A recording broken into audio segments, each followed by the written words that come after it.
కౌశలమనగా దర్భను శిష్యుడు ఎంతవరకు అవసరమో అంతవరకు మాత్రమే కోయుట. కాబట్టి పరమ జాగ్రత్తని నేర్పుట అంటే లోకమంతటిని ఈశ్వరుడిగా ఉపాసన చేయడం, నిష్కారణంగా తనకు అవసరం లేని దాని జోనికి తాను వెళ్లకుండా ఉండుట. దీన్ని శాస్త్రం అంది ఈశ్వరుణ్ణి చేరుకోవడానికి ఎక్కవలసినటువంటి మెట్లలో అపరిగ్రహము అన్న మాటతో పిలిచింది. నీకు అక్కరలేనిది ఏదైనా సరే నీవు ముట్టరాదు. నీకు మడిబట్టతో పూజ చేసుకోవడానికి ఒక నూలు వస్త్రంతో నువ్వు చెయ్యగలిగినప్పుడు కోటి పట్టుపురుగుల్ని చంపే పట్టుపంచతో నీవు చేయరాదు. అపరిగ్రహము అనవసరముగా సృష్టిలో దేనిని తీసుకొనకుండా ఉండుట. ఈ బుద్ధిని ఎవరు నేర్పుతారో తెలుసా అండి? కౌశలాన్ని గురువు నేర్పుతాడు. అందుకే దర్భలు కొయ్యడంతో మొదలు గురువు గారి దగ్గర. ఈశ్వరుడు గురువు శిష్యుడికి ఎలా నేర్పాడో ఉపాసన అంత అందంగా వీడి ఖాతాలో పడిపోయి ఉన్నటువంటి కొన్ని కోట్ల జన్మల నుంచి చేసిన పాపపుణ్యములన్న పర్వతములను కాశీలో అడుగు పెట్టగానే చూస్తాట. వీడు కోటేశ్వరరావు, వీడికి ఏముంది పాపం, ఏముంది పుణ్యం, ఏమిటి వీడి గత జన్మ? ఓ ఆవు, అంతకుముందు ఓ కుక్క, అంతకుముందు ఓ నక్క, అంతకుముందు ఓ పంది. వీడి ఖాతాలో ఎంత ఉన్నది పాపపుణ్యములు ఒక్కసారి చూస్తారు. అనంతముగా పడిపోయింది రాశి. ఈశ్వరుడు ఏం చేస్తాడో తెలుసండి? ఆయన మీకు మొన్నటి రోజున శివశబ్దం గురించి చెప్తూ చెప్పాను. స్వతంత్రుడు. నువ్వు ఇలా ఎందుకు చేశావని అడగగలిగిన మొనగాడు లేడు. కేవలము ఆ పట్టణములో అడుగు పెట్టినంత మాత్రం చేత కౌశలమున ఒడిసి కర్షణ కావించి సుడియ చేయ. మీరు చేసిన కర్మల రూపములో నేను చేస్తున్నానని చేయడం వల్ల మిమ్మల్ని బంధించడానికి ఏర్పడినటువంటి పాపపుణ్యములను ఉత్తర క్షణమునందు కాశీపట్టణమునందు అడుగు పెట్టగానే ధ్వంసం చేసేస్తాడు. అయిపోయినంత ఆ పేజీ చింపేస్తాడు. ఇంకా పాపం ఆయన అప్పు తీసుకున్నాడు, ఏదో అనారోగ్యం పాలైపోయాడు, అప్పు తీర్చలేమోనని బెంగెట్టుకుంటున్నాడు. ఉదారుడై అప్పిచ్చిన ఆయన వెళ్ళన్నాడు, ఏమయ్యా నువ్వు ఎటువంటి వాడివో నాకు తెలుసు, నువ్వు చాలా మంచివాడివి, నీ కర్మకాలి తీసుకున్న అప్పు తీర్చలేని స్థితి వచ్చింది, చాలా ఇబ్బందిలో ఉన్నావు, ఇంకా నువ్వు నా అప్పు తీర్చక్కర్లేదనడానికి ఏం చేస్తున్నానో తెలుసా? అమ్మో రేపు పొద్దున్న మీ అబ్బాయి అడిగితే, లేకపోతే మీ బుద్ధి మారి మళ్ళీ అడిగితే అనుకుంటావేమో, ఇదిగో ప్రోనోటు చింపేస్తున్నాను అని ఆయన ఎదురుగుండానే ప్రోనోటు చింపేశాడు. మంచంలో పడున్నవాడికి అభాన లేచాడు, అమ్మాయి అప్పు తీరిపోయిందని. అప్పు పుచ్చుకున్నానని రాసినటువంటి ప్రోనోటు చింపడం వెనకాతల చింపినటువంటి వ్యక్తికి కారుణ్యము తప్ప వేరొకటి ఉందా? ఇంకొకటి లేదు. ఈయన ఆరోగ్యంతో మళ్ళీ తిరిగితే చాలు, పోన్లేదు పోతే పోయిందో 1,00,000 రూపాయలని చెప్పి చింపేశాడు అంతే ప్రోనోటు. ఎందుకు చింపేశాడు? ఇచ్చిన డబ్బు తంది, నువ్వు ఎందుకు చింపేశావని కోర్టులో కేసు ఎవడాడు, పోలీస్ స్టేషన్లో కేసు ఎట్టడం. నా డబ్బు నా ఇష్టం, నేను చింపేస్తాను, నువ్వెవడు అడగడానికి? నాకు ఆయన అంటే ఇష్టమయ్యా, చింపేశాడు. అలా వాడు కాశీలోకి వచ్చాడయా, నేను చెప్పాను కాశీలోకి వస్తే చింపేస్తానని. అదేంటంటే కాశీలోకి వస్తే చింపేయంటే నువ్వెవరు అడగడానికి, నా ఇష్టం, నేను చెప్పాను అలాగా. అది మొదటి పట్టణం, నేను సృష్టి చేసింది. అది సృష్టి చేసినప్పుడు నేను ప్రతిజ్ఞ చేశాను, ఎవడిక్కడికి వస్తున్నాడో వాడి పాపములను ధ్వంసం చేసేస్తానని చెప్పాను. చేసేస్తానంతే. నీకు అనుమానమా? అందుకే కాశీలో ఉన్నాడనుకోండి, కర్మ చెయ్యడా, చేస్తాడు, కానీ పాపం లేదు, పుణ్యం లేదు, వాడికి ఏ జ్ఞానం అక్కర్లేదు. పశువుగా ఉండనివ్వండి, అందుకే చచ్చిపోతే కాశీ వెళ్ళి చచ్చిపోమన్నారు. చచ్చిపోయేటప్పటికి కూడా ఏమీ ఉండదు అకౌంట్. ఎందుకు ఉండదు అంటే అదో చిత్రమైనటువంటి స్థితి కాశీపట్టణంది. ఎప్పుడు చేసినటువంటి పాపం అప్పుడే పోతుంది. యదహ్నాత్ కురుతే పాపం తదహ్నాత్ ప్రతిముచ్యతే, యద్రాత్ర్యాత్ కురుతే పాపం తద్రాత్ర్యాత్ ప్రతిముచ్యతే అని సంధ్యావందనంలో చెప్పినట్టు ఎప్పటి పాపం అప్పుడే సున్నా తీసేస్తుంటాడు విశ్వేశ్వరుడు. ఇంకేది? వాడు ఊపిరి వదులుదామనే వాడికి పాపం లేదు, పుణ్యం లేదు. ఇప్పుడు వాడు ఏం చేయాలి? మోక్షం పొందాలి. ఇది కౌశలమునా, ఇది ఈశ్వర ప్రతిజ్ఞ. అందుకే మన వాళ్ళు సంసార బాధ్యతలు తీరిపోతే కాశీకి వెళ్ళిన వాడు కాటికి వెళ్ళినట్టే. అంటే ఈ శరీరం అక్కడ వదిలేయడానికి వెళ్ళిపోయేవారు. ఇంకా మళ్ళీ మనకి ఇలాంటి అవకాశం వస్తుంది ఏమిట్రా, ఎందుకు వచ్చింది, ఇదే ఆఖరి జన్మ చేసేసుకుందాం అని వెళ్ళిపోయారు. ప్రయత్నపూర్వకంగా పొందడం కష్టం, కాశీ వెళ్ళి చచ్చిపోతే దరిద్రం వదిలిపోయిందని వెళ్ళిపోయేవారు.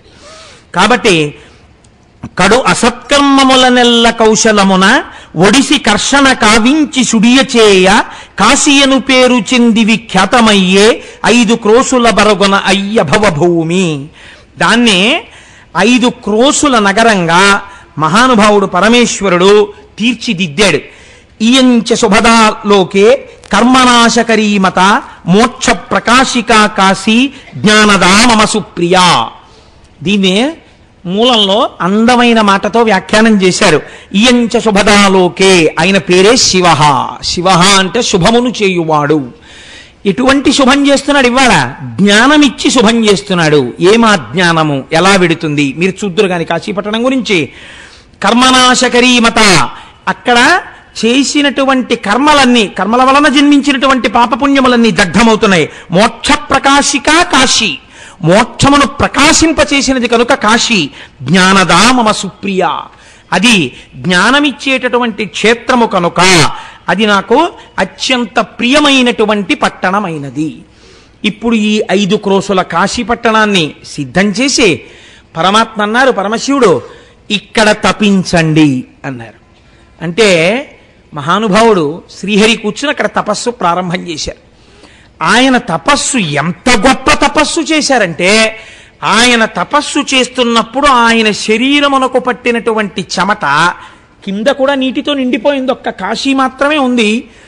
ఈ చెమట ఆకాశంలో నది కింద ప్రవహించి వెళ్ళిపోతోంది తెల్లటి రూపంలో. వెళ్ళిపోతుంటే ఆయన బహిర్ముఖుడయ్యాడు తపస్సులోంచి. అయి ఇలా చూశాడు. ఇతపూర్వం కిందే చూశాడు నీళ్లు, ఇప్పుడు అక్కడ కూడా వెళ్ళిపోతున్నాయి నీళ్ళు ఇలాగా. ఇదేమిటి, నేను తపస్సు ప్రారంభించినప్పుడు ఇక్కడ చూశాను నీళ్లు, ఇప్పుడు ఇలా కూడా వెడుతున్నాయి నీళ్లు అని చూశారు. ఆ నీళ్ళు ఎప్పుడు ఇలాగే వెళ్ళవు కదా, అవి ఇలా వెడుతూ ఇలా కిందకు వచ్చేస్తున్నాయి. వచ్చేసవి ఏం చేశాయి, అలా కిందకొస్తున్నటువంటి నీళ్ల వంక చూసి ఆశ్చర్యపోతున్నాడు. తాను కూర్చున్నటువంటి కాశీ పట్టణాన్ని ముంచెత్తేస్తోంది. శ్రీ మహావిష్ణువు యొక్క శరీరము నుండి పుట్టినటువంటి తపము యొక్క వ్యగ్రత చేత కలిగినటువంటి జలధార మళ్ళీ కాశీ పట్టణం నీటితో నిండుతోంది. ఇప్పుడు శంకరుడు చూశాడు. చూసి ఇది కాశీ పట్టణం విష్ణువు యొక్క తపము వలన కలిగిన జలధారల యందు మునిగిపోతోందని తన త్రిశూలము చేత పట్టి పైకెత్తాడు. ఇప్పుడు దానికి త్రిశూల స్పర్శ కలిగింది. పైకెత్తి ఇలా పెట్టేటప్పటికీ ఈ నీళ్లలోంచి భూమి పైకి వస్తూ కనపడింది. అరే ఇదేదో చాలా గమ్మత్తుగా ఉందిరా, మళ్ళీ భూమి పైకి లేస్తోంది వారణాసి అని ఆయన ఇలా కిందకి చూశాడు. ఆశ్చర్యంతో ఇలా అండంలో చెవికి పెట్టుకున్నటువంటి ఒక కుండలం ఊడిఠాంగున నీళ్లలో పడిపోయింది. అది ఎక్కడ పడిందో అదే మణికర్ణికా తీర్థమైంది. కాశీలో గంగలో ఇదే మణికర్ణికా ఘాట్ అని పిలుస్తుంటాం, అది మణికర్ణికా ఘాట్.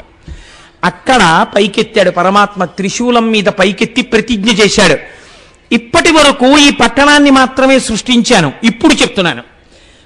లయం జరిగిపోయినప్పుడు లోకాలు ప్రళయ జలముల యందు ఈ లోకమంతా మునిగిపోతుంది. కానీ ఈ కాశీ నా త్రిశూలమునికి పైన నించుంది కాబట్టి ఈ ఒక్క పట్టణం మాత్రం ములగదు, ఇది అలాగే ఉండిపోతుంది కాశీ. కాబట్టి కాశీకి లయం లేదు. అసలు ఆ పట్టణమే ఎంత గొప్ప పట్టణమో చూడండి, వారణాసి పట్టణం అని దేవతల. అప్పుడు ఆయన మహానుభావుడు యోగ నిద్రలోకి వెళ్ళాడు శ్రీమన్నారాయణుడు. అప్పుడు ఆయన నాభిలోంచి ఒక కమలం ఆవిర్భవించింది. ఆ కమలంలోంచి చతుర్ముఖ బ్రహ్మగారు వచ్చారు. ఆ చతుర్ముఖ బ్రహ్మగారు వేదాన్ని ఆధారంగా చేసుకుని ఈ సమస్త సృష్టిని చెయ్యడం ప్రారంభం చేశారు. కాబట్టి సృష్టి రచన ప్రారంభమైన భూమి వారణాసి. పరమశివుని యొక్క త్రిశూలము మీద పైకెత్తబడిన భూమి వారణాసి. శ్రీ మహావిష్ణువు యొక్క తపోధారల యందు మునిగి పళ్ళి పైకి తేలిన భూమి వారణాసి. వారణ అసి అనబడేటటువంటి 2 నదుల సంగమ క్షేత్రము వారణాసి. శంకరుడి యొక్క జటాజూటం మీద పడి అక్కడి నుంచి కిందకి ప్రవహించి వచ్చినటువంటి గంగానదీ చేత ఒడిపిడితో ప్రవహించినటువంటి భూమి వారణాసి. ఇన్ని రకాలుగా ఆ వారణాసి పట్టణం ఆవిర్భవించి చతుర్ముఖ బ్రహ్మగారి చేత సృష్టి చేయబడి అందులోంచి ప్రజాపతులు, మనువులు, దేవతలు వీళ్ళందరూ రాగానే శంకరుణ్ణి ప్రార్థన చేశారట. ఈశ్వరా, ఈ సృష్టి ప్రారంభమో నిర్గుణము సగుణమవడంతో మొదలైంది. ఇది దర్శనం అంటే మాటలాండే. మనం ఇక్కడ వరకు నోటితో చెప్పేశాం. నిర్గుణము సగుణమైనది అనగానే అసలు మొట్టమొదట సగుణమైతే ఎలా ఉంటుంది? ఆ స్వరూపాన్ని చూడ్డానికి ఎవరికి సాధ్యం? ఒక్క శ్రీ మహావిష్ణువే చూశారు, ఇంకెవ్వరూ చూసినట్టు శాస్త్రంలో లేదు దాన్ని. ఆ తర్వాత మీరేవో మూర్తుల్ని చూస్తున్నారు. మహానుభావుడు శంకరుడు కైలాస శంకరుడు కాలడి శంకరుడిగా వచ్చాడు కనుక అలా వచ్చినటువంటి ఆ అర్ధనారీశ్వర స్వరూపం ఎలా ఉంటుందో ఆయన దర్శనం చేశారు శంకరాచార్యుల వారు. చేసి అప్పుడు చేశారు ఆయన స్తోత్రం. చాంపేయ గౌరార్ధ శరీరకాయై కర్పూర గౌరార్ధ శరీరకాయ ధమ్మిల్లకాయై చ జటాధరాయ నమః శివాయై చ నమః శివాయ కస్తూరికా కుంకుమ చర్చితాయై చితారజ పుంజి విచర్చితాయ కృతస్మరాయై వికృతస్మరాయ నమః శివాయై చ నమః శివాయ అని ఒక పక్క ఎర్రగా ఉన్న అమ్మవారు, ఒక పక్క తెల్లగా ఉన్న పరమశివుడు, ఒక పక్క విభూతి చేత అలంకరింపబడిన శంకరుడు, ఒకవైపు కస్తూరి తిలకంతో ఉన్న అమ్మవారు, ఇద్దరితో కూడినటువంటి ఆ అర్ధనారీశ్వర స్వరూపాన్ని నమః శివాయై చ నమః శివాయ అంటూ శంకరాచార్యులు వారు దర్శనం చేసి స్తోత్రం చేశారు మహానుభావుడు.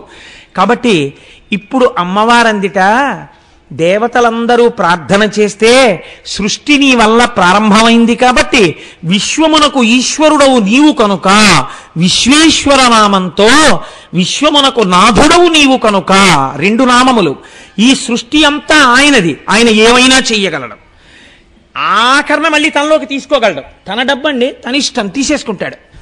ఇప్పుడు నా డబ్బండి, 2 జేబులు చొక్కా ఓటి కుట్టించుకుని ఇటు పక్క పెట్టుకున్నాను 10,000 రూపాయలు, అలా వెళ్ళిపోతున్నాను.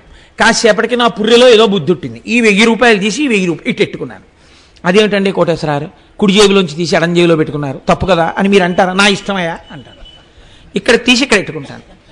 నా ఇంట్లోనే తిందామని నేను ఎక్కడి నుంచో శ్రీకాకుళం జిల్లా వెళ్ళి మంచి మంచి పెద్ద పెద్ద జీడిపప్పుల ప్యాకెట్ తోటి తెచ్చుకున్నాను. పాయసంలో వండుదామే అన్నాను, అయిపోయింది. కాసేపు అయింది, నాకే కోరిక పుట్టింది.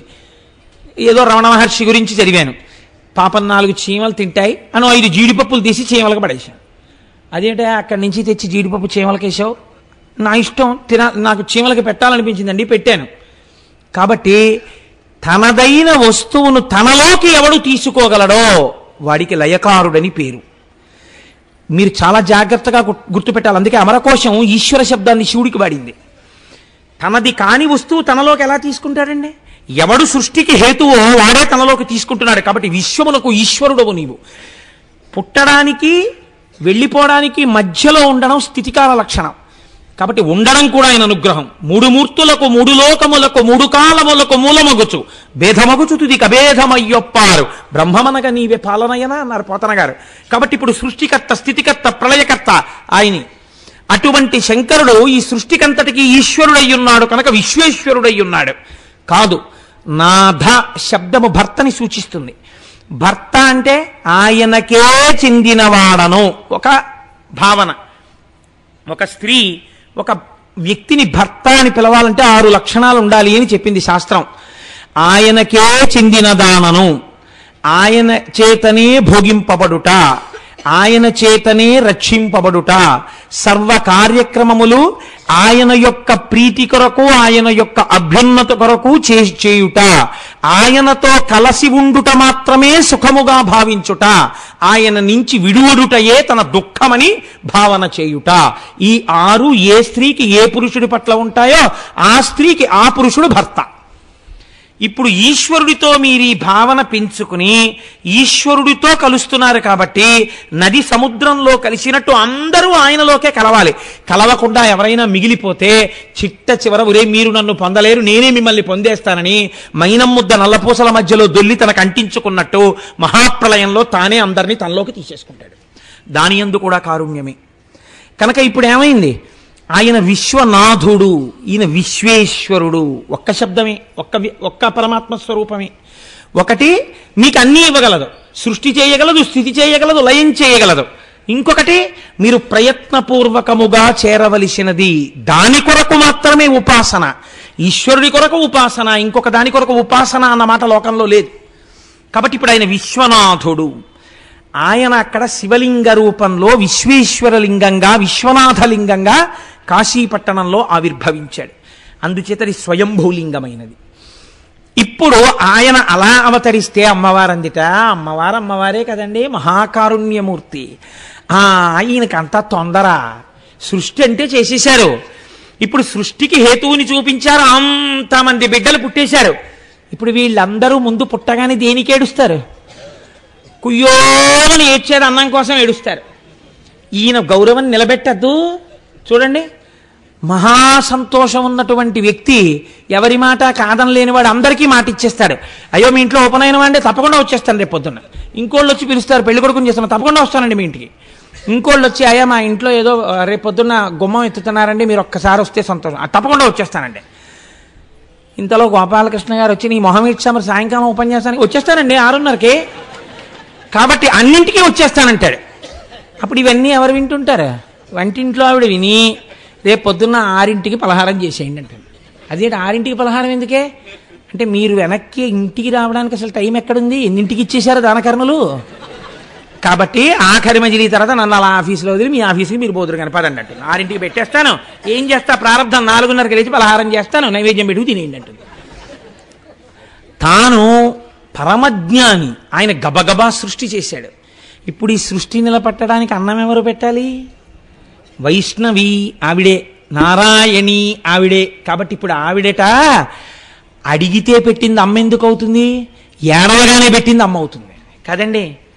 నాన్నకి ఏడిస్తే తెలుస్తుంది. ఏరా ఏడుస్తున్నావు అంటే ఆకలేస్తుంది నాన్నగారండి, ఎంతసేపు తిప్పుతారని, ఓ మర్చిపోయిన రోజు ఏదో హోటల్ చూద్దాం ఉండంటాడు.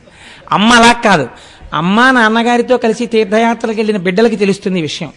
ఏమండి పిల్లాడికి పాపం పొద్దున్న 8ంటికి ఏదో ఒకటి తినేసి స్కూల్కి వెళ్ళిపోవడం అలవాటు, 9 అయిపోయింది, వాడు నకనకలా ఆడిపోతున్నాడు, ఏదైనా పెట్టించండి అంటుంది. తండ్రికి అప్పటి వరకు ఏం తెలియదు, అటుగుళ్ళు కూడా చూసి వచ్చేద్దాం అంటుంది. అమ్మ కడుపు తొడుగుతుంది. కాబట్టి ఇప్పుడు ఆవిడ ఎలా వచ్చిందోట తెలుసా అండి? అన్నపూర్ణగా వచ్చింది. నేను ఈయన చేత సృష్టింపబడిన ఈ సమస్త లోకానికి అన్నం పెడతాను. ఎలా పెడతానో తెలుసా? తరగనటువంటి పాత్ర పట్టుకుని పాయసాన్ని కోరికలు కూడా తీర్చేయడానికి మణిగణ ఖచ్చితమైన తెడ్డుతో ఇలా పట్టుకుని ఉంటా. అమ్మా అండమే పాపం, అమ్మా అనేటప్పటికీ అయిపోయింది, వడ్డించేశాను వంట అంటుంది అమ్మ. సాధారణంగా మీరు చూడండి, పిలుపుని పట్టి పసిగట్టేస్తుంది ఆవిడ. 5 నిమిషాలు తక్కువ 8 అయిపోయింది అనుకోండి, పిల్ల అమ్మా అందనుకోండి, అయిపోయింది, క్యారేజీ సద్దనం అయిపోయింది, నువ్వు వచ్చి తినేస్తే చాలు, పళ్ళెల్లో సర్దేశా, పళ్ళెల్లో కలిపేశాను కూర కూడాను, లెమ్మంటే లేవో 7:15కి లేస్తావు.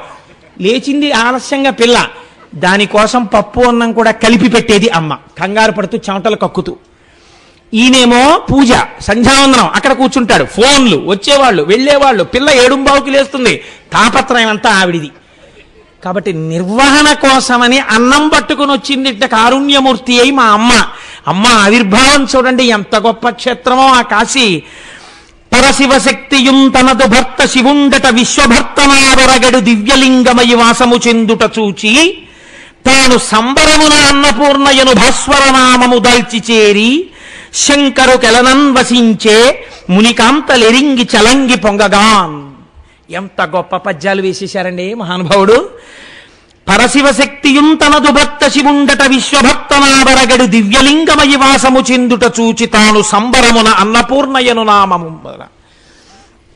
తన భర్త విశ్వభర్తయ్యి అక్కడ కూర్చుంటే నేను అన్నపూర్ణనై అందరికీ అన్నం పెడతానని మునికాంతలందరూ సంతోషపడేటట్టుగా ఆ శివశక్తి ఏది సృష్టికి హేతువైందో అదే అన్నం పెట్టడానికి ప్రకృతిగా మారింది. దీన్నే మహానుభావుడు పేరాల భరతశర్మ గారు దర్శనం చేశారు. ఒక్కడు ఏనుగు ముఖంబునను మరొక్కడు ఆరుముగాలతోడ నీ ఎక్కున పాలుదావా జగమంతయు బిడ్డలు కన్న తల్లి నేడెక్కడ నుండి చెప్పెదగో ఇనబింబము చంద్రబింబమున్ తక్కక నీయు రంబనను దల్పకయున్న అహర్నిశల్ సతీ అన్నారు. అమ్మా మేము బిడ్డలమేగా, మేము పుట్టిన వాళ్ళమేగా, మా అందరికీ నువ్వేగా అమ్మవి, మేం బతకాలంటే నీ పాలు తాగాలిగా, క్యూలో నించుంటే మాకు టర్న్ ఎప్పుడు వస్తుంది? ఒక ఆయన ఏనుగు ముఖంతో తాగేస్తున్నాడు, ఒక ఆయన 6 ముఖాలతో తాగేస్తున్నాడు. ఇద్దరు ఎవరు? ఒకరు విఘ్నేశ్వరుడు, ఒకరు సుబ్రహ్మణ్యుడు. వీళ్ళిద్దరూ తాగాక ఇంకేముంటాయమ్మా అని పిల్లలందరూ ఆకలితో నిలబడ్డారని అమ్మవారు వెంటనే సూర్యుణ్ణి చంద్రుణ్ణి తన స్థనములుగా సృష్టించిందిట. సూర్యబింబము చేత పంటలు పండుతాయి, సూర్యకాంతి చేత. చంద్రబింబము చేత ఎక్కువ తినేస్తే వచ్చిన జబ్బు ఔషధుల వలన తగ్గుతుంది. అందుచేత రెండింటినీ అమ్మవారి స్థనములుగా ప్రకాశింపచేసిందిట. కాబట్టి లోకము అమ్మవారు చేత పోషింపబడుతోంది ఆ తల్లి చేత. కాబట్టి ఇటువంటి అన్నపూర్ణతత్వాన్ని చూసి పొంగిపోయారట మునికాంతలమ్మ, ఇవాళ ఎటువంటి స్వరూపాన్ని పొందావమ్మా. అందుకే మీరు చూడండి, పూర్వం ఎక్కడైనా భోజనాలు పెడితే వెంటనే ఏదో దూడల్ని వదిలేసినట్టు తినేసేవారు కాదు.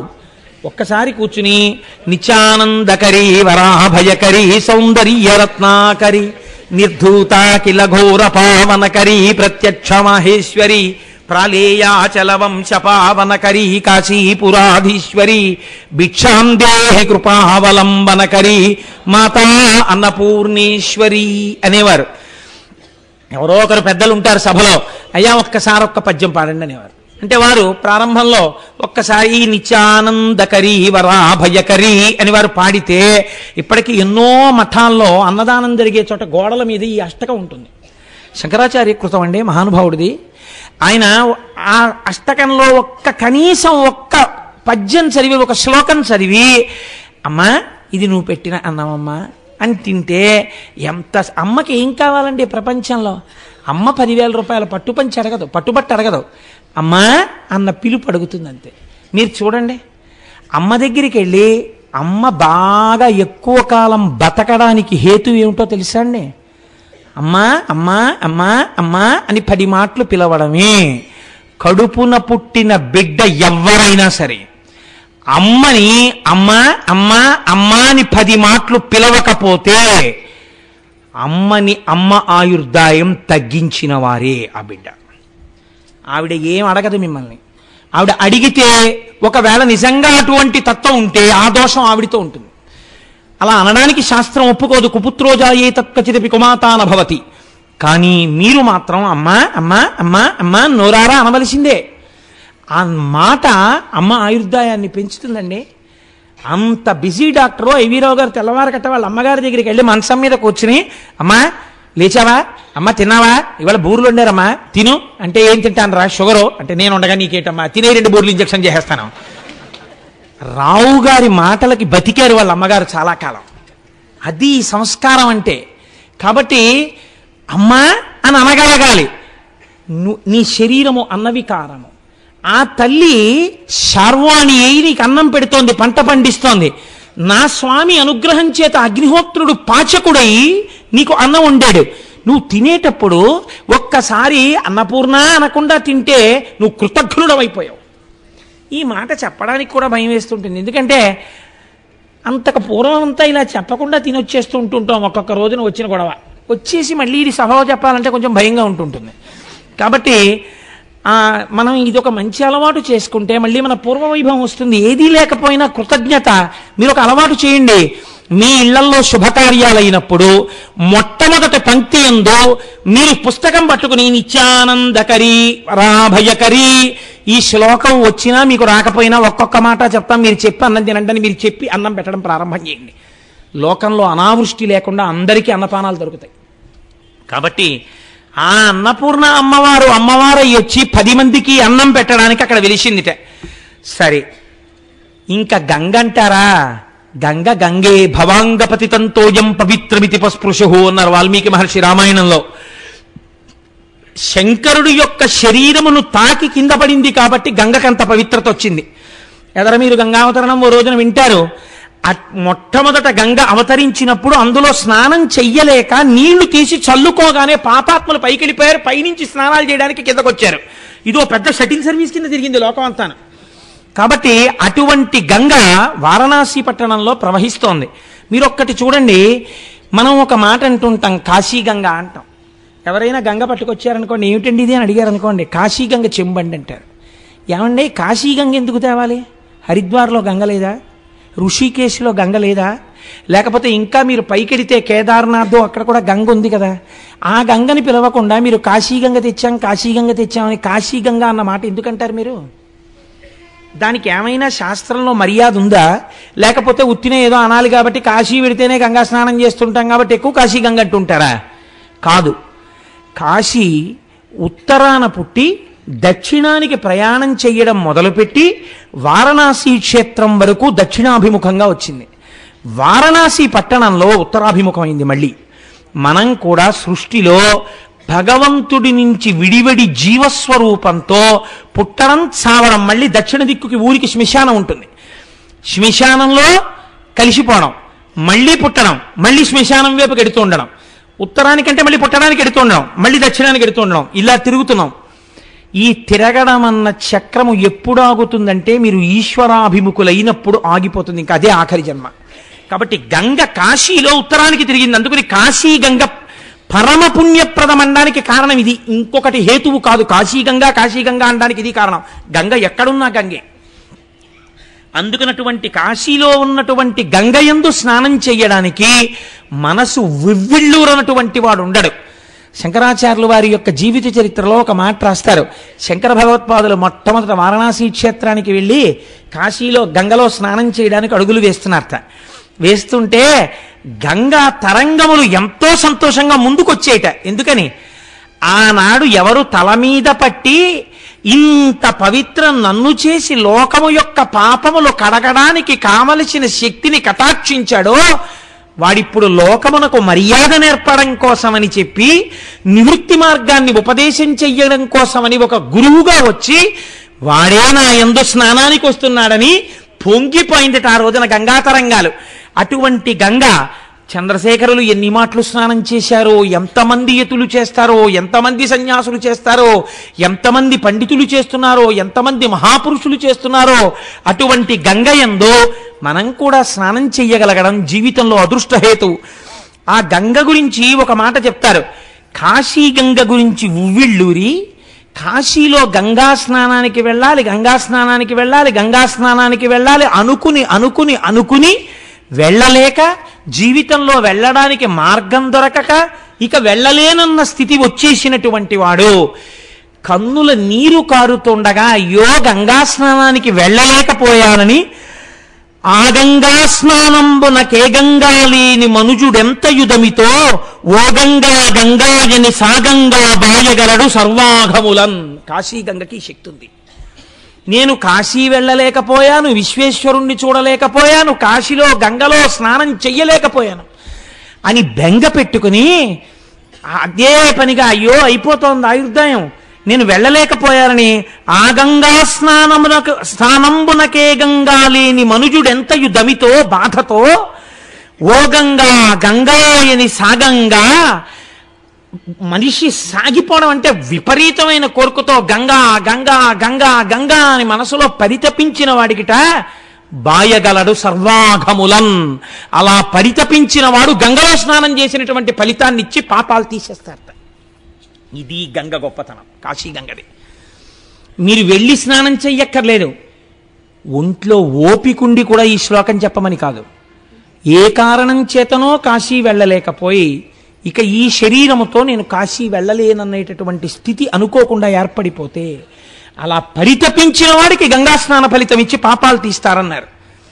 మీకు ఇంకో చిత్రం తెలుసా అండి? పోతన గారు భాగవతంలో చెప్పారు. పరీక్షిత్ గంగా ఆ ఒడ్డున ప్రాయోపవేశం చేసినప్పుడు గంగ దగ్గరికి వెళ్ళి ఇలా నిలబడగానే అమ్మా గంగా స్నానానికి వచ్చానమ్మా అంటే చాలట, అమ్మా నీలో మునక వేద్దామని వచ్చానమ్మా అంటేట అమ్మా అని పిలిచిన నరు పొమ్మా అని ముక్తి కడకు బుత్తువట. లెమ్మా నీ రూపముతో రమ్మా నాకెదురంగ గంగ రమ్యతరంగా అంటారు పోతన గారు.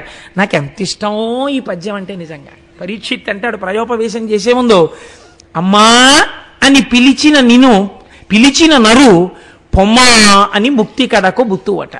ఆ గంగ దగ్గరికి వెళ్ళి అందుకే గంగమ్మ గంగమ్మ అంటారు. మీరు చూడండి, కృష్ణమ్మ, గోదావరమ్మ, నర్మదమ్మ అలా అనం సాధారణంగా. గంగమ్మ గంగమ్మ అంటాం. గంగమ్మ వచ్చిందండి, గంగమ్మ ముంచెత్తిందండి అంటాం. సీతాదేవి అంతటిది గంగానది దాటే ముందు మొక్కుకుంది అట్నుంచి క్షేమంగా తిరిగి వచ్చాక కళ్ళు కడవలు ఇస్తానని. కాబట్టి ఆ గంగమ్మ అమ్మ అమ్మ అంటాం. గంగకి చెల్లింది. పాపం అమ్మ భరించాలి, గంగ భరించాలన్నారు. కాబట్టి ఆ గంగ ఉన్నదే అమ్మా అని పిలిచిన నరు ఎంతటి పాపాత్ముడైనా సరేట నమ్మి అమ్మా నువ్వు నన్ను రక్షించగలవమ్మా అని అమ్మా అంటే చాలట పొమ్మా అని ముక్తి కడకు బుత్తువట. పో అని ముక్తి ఇచ్చేస్తున్నది, పాపాలు తీసేస్తుంది. స్నానం చేస్తే ఏమిటి హాయిగా ఇలా మునకేస్తే చాలు, తీసి అవతల పారేస్తుందట పాపాలన్నీ. ఎంత తొందరగా ఏప్రిల్ వచ్చేస్తుందో ఆనంది నాకు వెళ్ళిపోవాలి ఆ కాశీ అని. కాబట్టి అమ్మా అని పిలిచిన నరు పొమ్మా అని ముక్తి కడకు బుత్తువట. లిమ్మా నీ రూపముతో రమ్మా నాకెదురంగ గంగ రమ్యతరంగా. అమ్మా ఒక్కసారి ధవళ వస్త్రధారివై సాకారముగా నాకు ఒక్కసారి కనపడమ్మా అంటాడు పరీక్షిత్.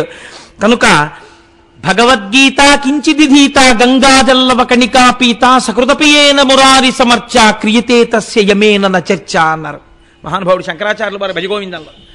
భగవద్గీత కించిదధీత, భగవద్గీతలో ఒక్క శ్లోకాన్ని బాగా అర్థం చేసుకుని జీవితంలో అనుష్ఠానంలోకి తెచ్చుకున్నటువంటి వాడికి గంగాజలలవ కణికా పీత, గంగ బొట్టుని నాలుక మీద వేసుకున్నటువంటి వాడికి సకృతపియేన మురారి సమర్చ, శ్రీ మహావిష్ణువుని మనఃపూర్వకంగా అర్చన చేసినటువంటి వాడికి క్రియతే తస్య యమేన న చర్చ, యముడితో చర్చ లేదు అన్నారు.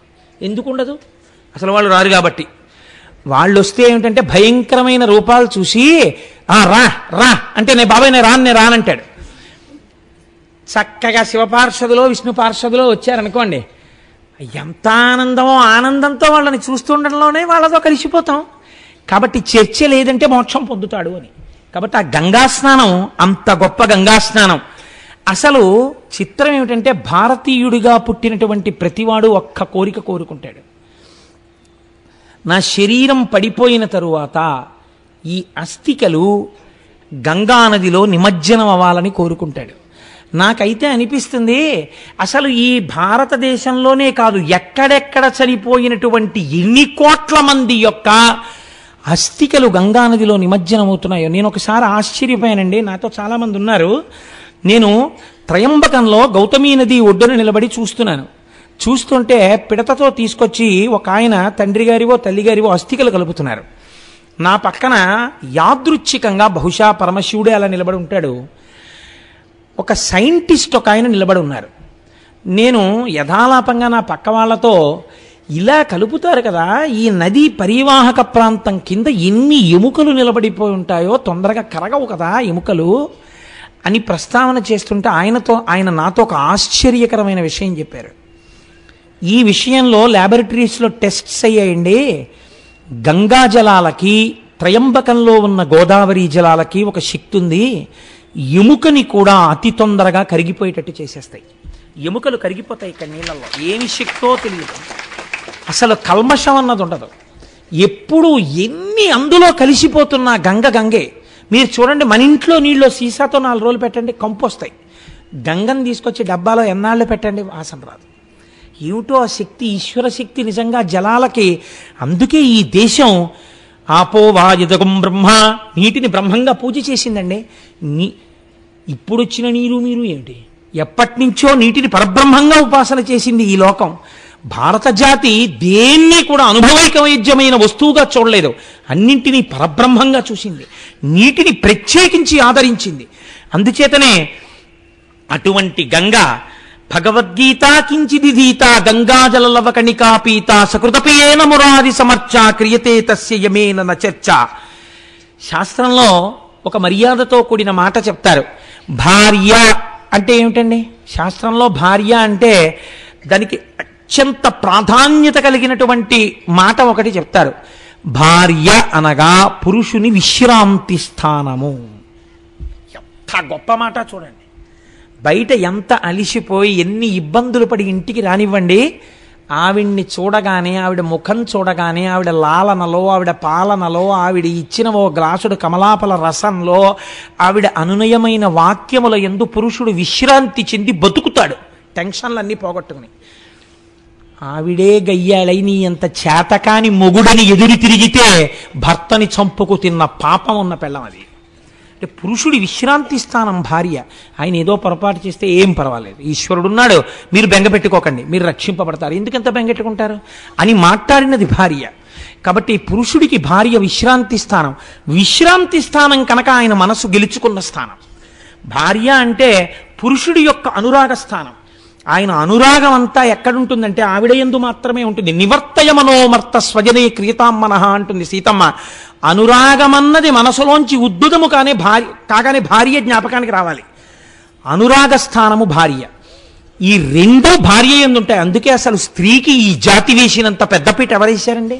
అంత పెద్దపీట వేసి మాట్లాడింది.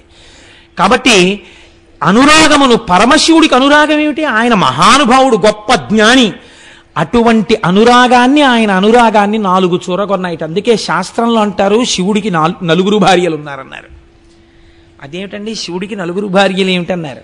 ఆయన అనురాగాన్ని నలుగురు చూరగొన్నారట. ఒకటి గౌరి ఒకతే, ఆకాశ గంగ ఒకతే, కాశీ ఒక్కతే, దక్షిణ కాశీ ఒకతే, నలుగురును శంభునకు లోక నాయకునకు రాణి వాసంబులను రాగ రసము పేర్మి.